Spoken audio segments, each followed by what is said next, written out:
더기버스 B이사의 지분이 4%, 멤버인 키나가 0.5%입니다. 더기버스의 B이사는 작사는 물론 작곡에 대해서 전혀 알지 못하는 인물이라고 합니다. 업계에서는 통상적으로 래퍼가 랩 부분을 수정했을 때 받는 지분이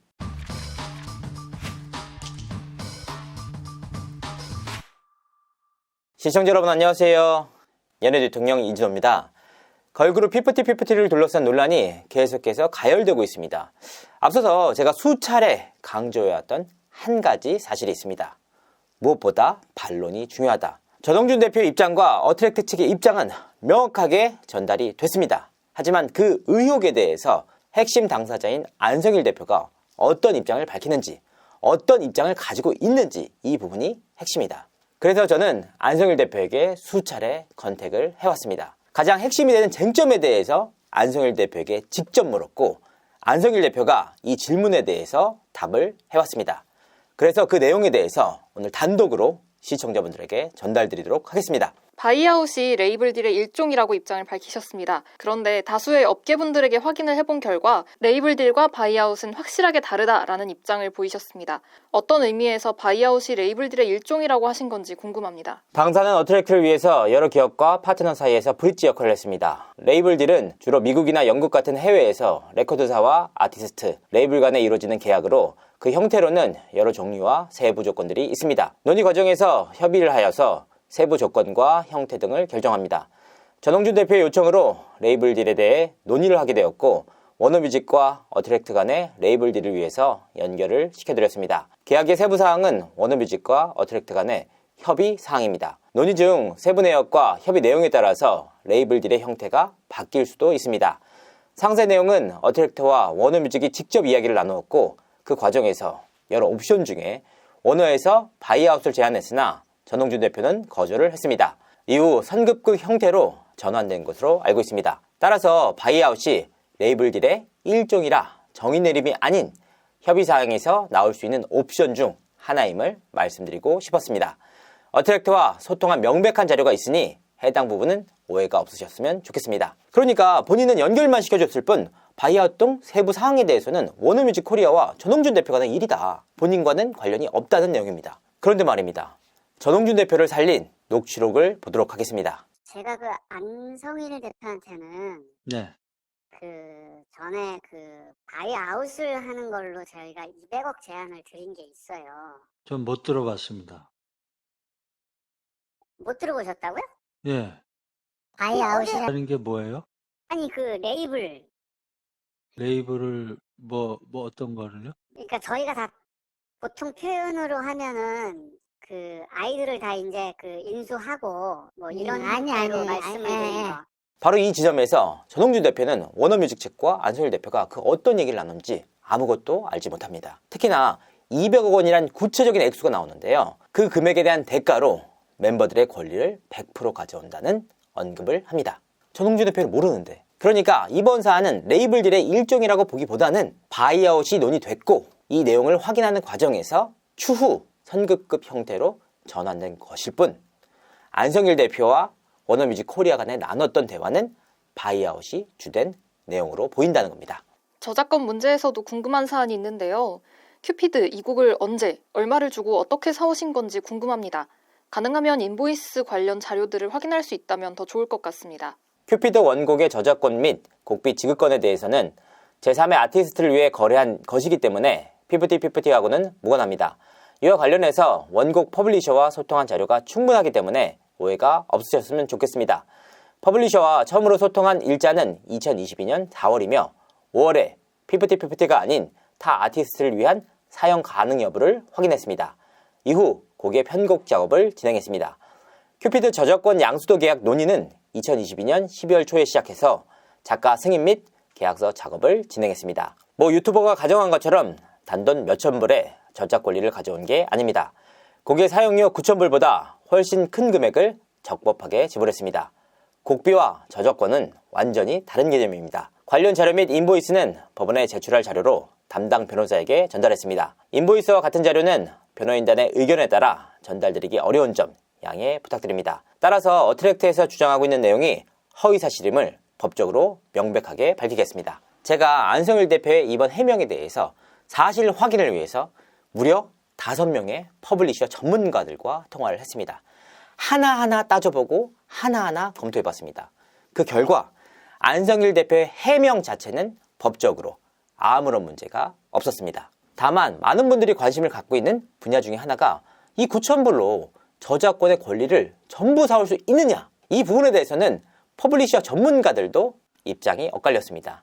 두 가지 내용으로 볼 수가 있는데요. 아무래도 스웨덴 친구들이 어린 친구들이고 학생이다 보니까 충분히 9,000불에 양도할 수 있다라는 입장도 있었습니다.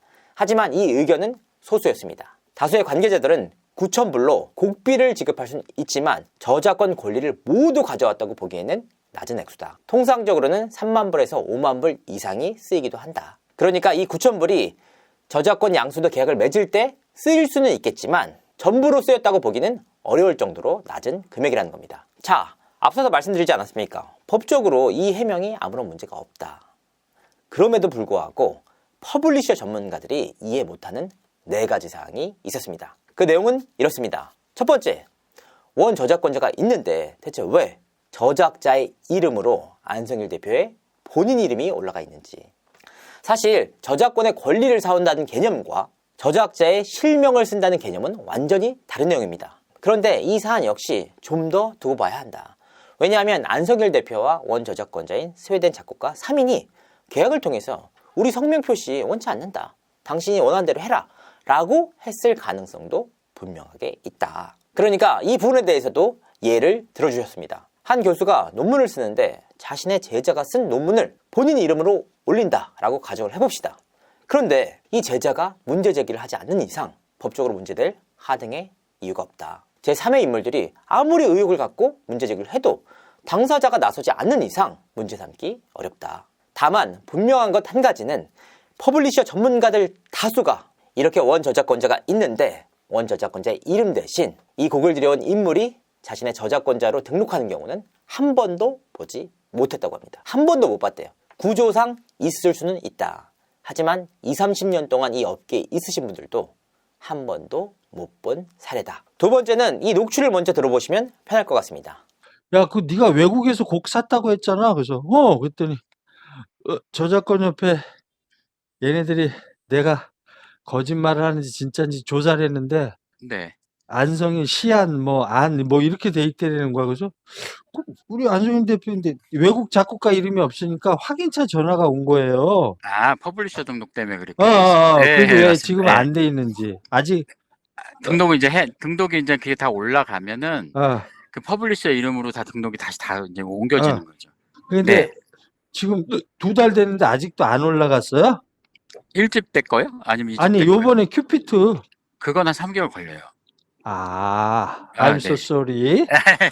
전동준 대표와 안성일 대표 간의 통화 내용인데요. 이 과정에서 안성일 대표는 퍼블리셔 등록을 위해서 3개월 안에 정리하면 된다라고 분명하게 언급을 합니다.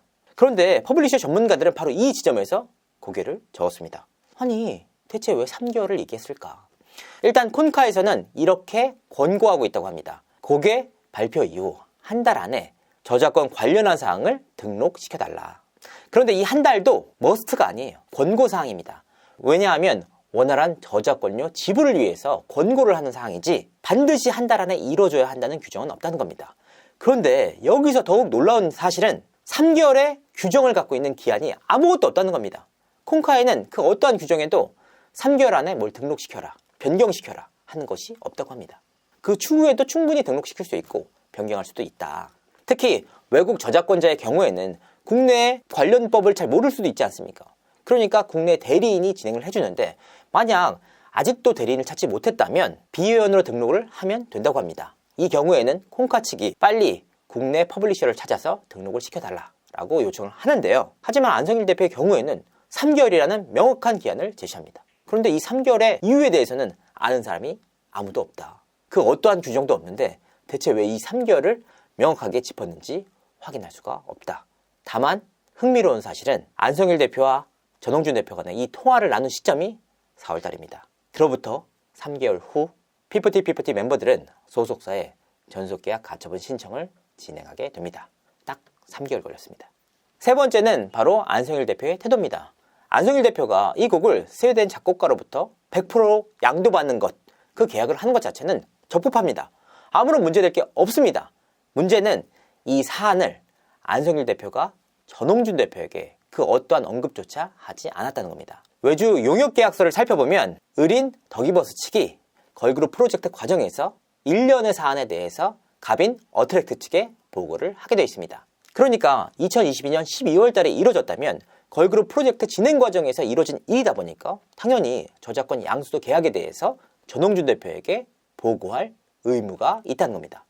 그런데 4월 달 전홍준 대표와 안성일 대표 간의 통화 내역을 보면 전홍준 대표는 그 어떠한 내용도 몰랐다. 이게 왜 문제가 되느냐? 전홍준 대표 입장에서는 큐피드란 곡이 안성일 대표를 비롯한 덕이버스 관계자들이 99.5%를 소유하고 있는 곡입니다.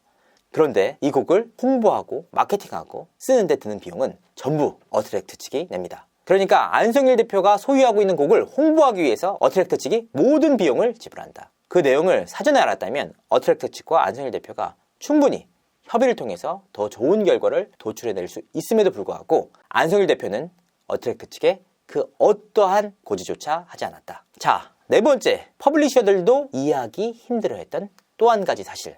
이 내용은 피프티 멤버들이 꼭 알아야 할 사항 중에 하나입니다. 더 큐피드라는 곡의 저작권 지분을 보도록 하겠습니다. 안성일 대표가 28.65%, 더 기버스가 66.85%, 더 기버스 B이사의 지분이 4%, 멤버인 키나가 0.5%입니다. 더 기버스의 B이사는 작사는 물론 작곡에 대해서 전혀 알지 못하는 인물이라고 합니다. 애초에 최초 입사 자체를 안성일 대표 회사로 입사를 했고 계속해서 안성일 대표와 협업을 했던 그냥 회사원입니다. 그런데 이 인물이 4%나 되는 곡의 지분을 가져갔다. 그렇다면 멤버인 키나는 대체 왜 0.5%의 권리를 가져갔을까?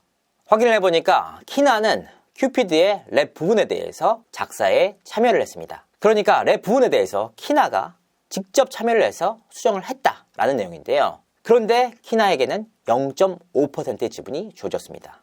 이 부분에 대해서 확인을 해봤더니 업계에서는 통상적으로 래퍼가 랩 부분을 수정했을 때 받는 지분이 1.5%에서 5% 정도로 갑니다. 아주 극히 드문 경우에 1% 정도를 주는 경우가 있다고 합니다. 그런데 안성일 대표는 키나에게 0.5%를 줬다. 금전적으로 거의 의미가 없는 지분입니다. 그런데 왜 0.5%를 굳이 줬을까? 만약에 키나 양이 직접 참여를 했는데 작곡자 지분을 주지 않을 경우 문제가 될 수도 있습니다. 그러니까 최소한도로 문제가 되지 않을 수준의 지분을 준 거다. 지금 피프티 멤버들이 그 어떠한 입장도 밝히지 않고 있지만 키나 양에게 묻고 싶습니다.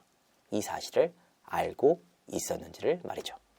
B 이사가 피프티 멤버들에게 들어온 광고 제안을 거절했다라는 기사가 나왔어요. 이 내용을 확인해보니까 어트랙트 측에는 공유되지 않은 내용인데 이와 같은 내용은 사실일까요? 이는 전혀 사실이 아닙니다. 더기버스는 어트랙트 모르게 대형 광고를 거절할 수도 없고 한 적도 없습니다. 올해 3월경 전홍준 대표에게 광고 및 해외 활동에 대해 전략적으로 계획을 세우고 신중하게 진행하기로 보고를 드렸습니다. 이에 전홍준 대표는 보고를 받고 동의 및 승인을 했습니다. 여러 사항들과 스케줄을 고려해서 진행된 부분인데 앞뒤 맥락 없이 언론에 왜곡된 내용으로 말씀하시는 부분은 유감입니다. 당시 광고 행사 관련해서 문의를 주신 분들께 모두 공통적인 답변을 드렸습니다. 아티스트 건강 문제, 복귀 후 활동할 수 있는 준비기간 등에 대해서 추가적인 논의가 필요했기에 가능한 시기에 대해 정확한 답변을 드릴 수가 없었습니다. 그러니까 이미 3월 달에 전홍준 대표와 광고권에 대해서는 신중하게 진행하자라고 협의를 했다는 겁니다. 이 부분에 대해서 사실관계를 확인해 봤습니다. 팩트가 맞았습니다. 3월 달에 분명하게 더기버스 측과 어트랙트 측이 광고권에 대해서는 신중하게 진행하자라고 보고를 했고 보고를 받았다라는 사실을 확인할 수가 있었습니다. 문제는 구체적인 광고 계약건에 대해서는 그 어떠한 보고도 받지 못했다. 어떤 건이 들어왔는지, 어떤 사안들이 있었는지 이 부분에 대해서는 전혀 보고받은 바도 없고 기사를 통해서 처음으로 알았다. 어떤 업체가 광고 제안을 했는지조차 모르고 있다는 것이 전홍준 대표 측의 입장이었습니다. 신중하게 진행을 하자고 했지. 현재 구체적인 사안에 대해서까지 더기버스 측이 알아서 거절하라, 알아서 통보를 해라 라고 밝힌 적이 전혀 없다는 겁니다. 그렇기 때문에 전홍준 대표가 이 아이웨어 업체의 광고권에 대해서 모를 수밖에 없는 상황이었다. 왜 얘기를 안 하지? 여기서 더욱 의아한 사안 중에 하나는 이런 상황 속에서도 전홍준 대표는 광고주를 만나기 위해서 수차례 노력을 했다는 겁니다. 이런 사안들 다 알았다면 이런 노력이 필요 없었겠죠. 어트랙트 측은 지난 5월 업무 인수인계 과정에서 더 기버스 직원 4인에게 부여된 이메일 환수 요청을 했다고 합니다. 그런데 업무 인수인계가 계속 미뤄지면서 6월 초쯤에나 인수인계가 마무리됐다고 합니다. 직원분들에게 왔던 이메일 중 여러 건이 삭제됐다는 입장인데 이 부분에 대한 입장도 들을 수 있을까요? 관련해서 현재 소송 및 수사가 진행되고 있기 때문에 해당 부분에 대해 말씀드릴 수 없는 점 양해 부탁드립니다. 이 부분에 대해서도 명확하게 짚고 넘어가도록 하겠습니다. 왜 이런 말이 나왔느냐? 사실 어트랙트 측은 5월부터 자체적으로 마케팅팀을 꾸리게 됩니다. 이 과정에서 그간 마케팅 업무를 해왔던 더 기버스 측에 요청을 합니다. 인수인계를 해달라. 그 과정 중에 하나가 그간 더 기버스 직원 4인에게 주어졌던 어트랙트 공식 개인 이메일 계정을 돌려달라 라는 요청이었습니다. 그러니까 더 기버스 직원들에게 하나하나 갔던 이메일들을 가져오라. 관련 내용을 우리가 확인을 해야겠다. 하지만 어찌된 일인지 차일피일 인수인계를 미뤄졌다고 하는데요. 결과적으로 5월 초에 요청했던 사안들이 6월 초에나 마무리가 됐습니다. 그런데 공교롭게도 받은 이메일 내용 가운데 상당수가 삭제돼 있었다는 주장인데요. 바로 이 지점에서 어트랙트 측은 소름 돋는 한 가지 사실을 알게 됩니다. 이메일 삭제 이후 25일이 지난 건에 대해서는 메일 복구가 불가능하다. 이런 상황들 때문에 어트랙트 측은 더 기버스 직원들이 어떤 메일을 삭제했는지조차 확인하지 못하고 있습니다. 이러한 배경에서 어트랙트 측은 더 기버스 측을 전자기록 손괴 혐의로 고소를 진행하기도 했었는데요. 이 부분에 대해서만큼은 안성일 대표가 수사 중인 사안이기 때문에 그 어떠한 입장도 밝히지 못하겠다라는 입장을 전달해 왔습니다. 여러 가지로 참 쉽지 않은 사안입니다. 하지만 이 과정 속에서도 분명한 한 가지는 안성일 대표의 반론 역시 존중돼야 한다. 하지만 그 반론에 대한 사실관계를 따지는 것 역시 언론의 역할이라고 생각합니다. 이상으로 이진호였습니다. 감사합니다.